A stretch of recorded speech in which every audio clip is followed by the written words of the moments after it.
Ofcom's children's codes are now being enforced, and they'll change how adults can go online too.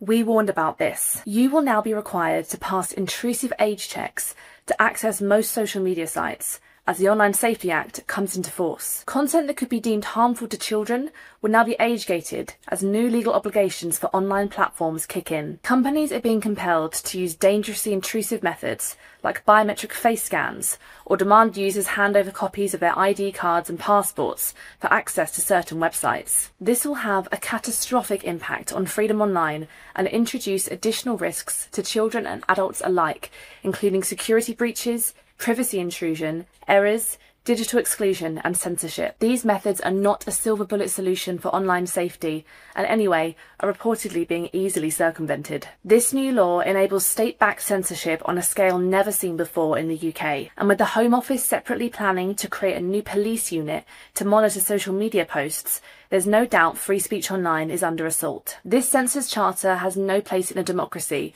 and needs to be urgently re-examined. The world is watching. Online safety bill. If it's just about children, is it just about children, or does it focus on adults? That should be an elite squad. Barry, does it just focus? To protect 13-year-olds. I'm sorry, the elite squad is not about children. Actually, shall I read you the thing? An elite squad of police officers is to monitor social media for anti-migrant sentiment. I don't think 13-year-olds are engaging that. So, is it also to monitor adults? Simple question, yes or no? Yes, of course it will. Okay, there we go. Look, sorry. Wow. Good question. As of today, the UK's internet has changed. There are strict new rules in place designed to put children's safety online at the heart of our scrolling. Ofcom's children's codes are now being enforced, and they'll change how adults can go online too. For some services, this will mean putting in place highly effective age checks so that children can't access the service because fundamentally the service is not safe for children. So a pornography site, for example.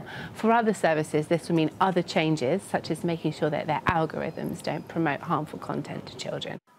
The most obvious change for adults overnight was this: new strict age verification. These new age checks should stop under 18s from accessing sites and should stop them seeing on their social media feeds. I'm going to try and get into the over 18 lobby. Yoti is one of the age verification systems many companies are now using to stop young people accessing inappropriate content. It uses AI to estimate users' ages and is precise enough that it can't even be tricked using masks or selfies. I'm very surprised. There's a parasite, I think it's like a parasitic worm, that starts its life cycle in a stickleback fish, right? But it has to complete its life cycle in a warm-blooded animal. So it has to get into a warm-blooded animal. And so this is what it does. So the stickleback has got this little parasite. And the stickleback usually, if it sees a heron, the shadow, the shape of a heron, it flees the shadow. It knows, right? Instinctive, right? This parasite, at a certain point in its life cycle, I don't know how it does it. I assume sort of chemical or biological pheromone or something. I don't know how it does it. But it changes the stickleback's behaviour. So when the stickleback sees a heron, it's not scared of the shadow. So it doesn't flee. So the heron eats it and the parasite gets into a warm-blooded animal. That is like magic, isn't it? That is like some sort of weird spell, and it's all explainable. Even though that sounds like the craziest way to do something, it just did it without will, through natural selection. It's fucking. I mean, every fact is remarkable. It's just what we're used to. So you break down how a fucking flower pollinates itself. It's off the charts, mental, but we're used to it. So there's no fact really stranger than any other fact, because we're around because it works. If you're around, it's because it works. But that is amazing, isn't it? Because you think of the parasite somehow in the stickleback, don't run away.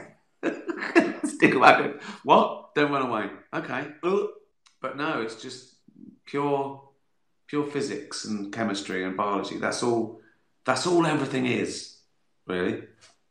Even though it feels magical, it's just energy, just electricity. pinging around doing, and nothing we can do about it.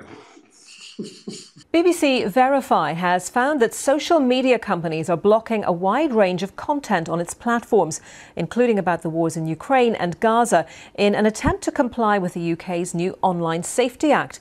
The new legislation, which came into effect last week, cracks down on social media companies and websites which fail to protect under 18s from harmful content.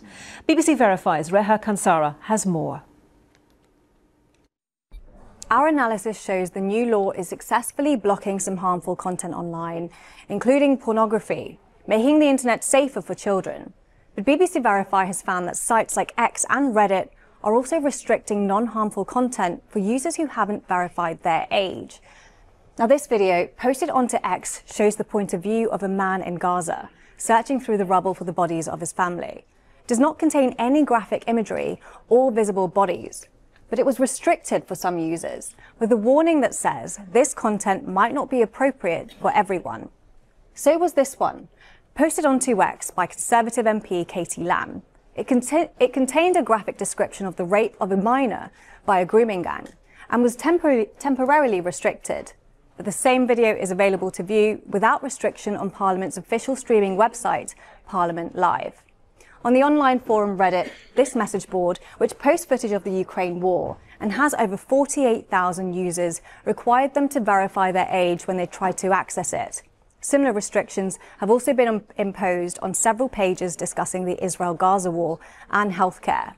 Organisations can be fined up to £18 million or 10% of their global revenue if they're found to have failed to stop harmful content appearing on their platforms. And in serious cases, services could be blocked from the UK. But experts warn this could suppress legitimate public debate.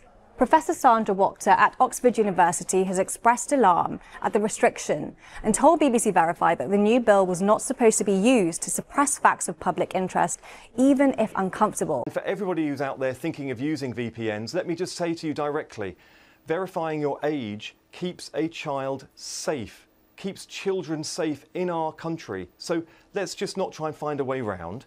Just prove your age, make the internet safer for children, make it a better experience for everyone. That's surely what we should aspire to in this country. Which brings me to the great firewall of tyranny against which we here in Britain and we here in the West are struggling.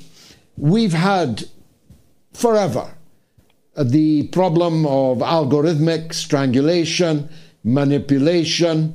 You can do an Instagram, as we did, on pensions in Britain. Pensions in Britain.